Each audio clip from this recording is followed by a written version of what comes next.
Во вторникот во библиотеката Искра се одржа промоцијата на книгата Црвени стени на авторката Ленче Стоименова.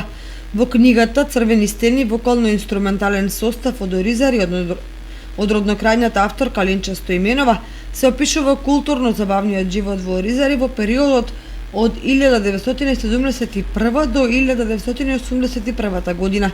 Тоа е период од 10 години во кој се живеело весело, опуштено и без брзање, вели авторката. Еве не поново по 9-ти пат на промоција на моја авторска книга. Овој пат тоа е книгата Црвени стени, вокално-инструментален состав Оризари.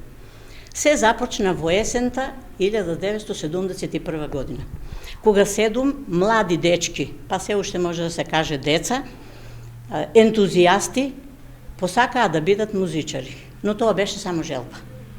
Наскоро собраа пари, собраа орис од своите родители, позајмија, да не кажем украдоа по некоја вреќа, и ги набавија првите инструменти. Правец, Водњанска улица во Скопје, во продавницата на старо, бидејќи за ново немаа пари. Така започна оваа есенска приказна. Донесоа инструменти, не се откажаа од својот сон.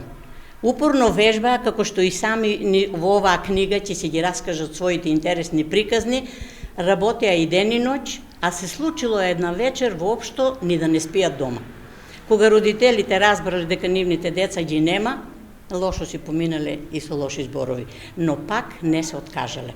Со должна почит, да не заборавам некој, Борис Стоименов, Стојчо Симеонов, Драган Глигоров, Душко Наков, Илија Арсов, Јордан Гацов, Мите Тошев, Трајчо Велков. И денес овие се фамилиарни луѓе, освен Мите Тошев, сите се живи и здрави, имат и своји внуци, но само еден од нив до овој ден продолжи со музиката, а тоа е Борис Стоименов.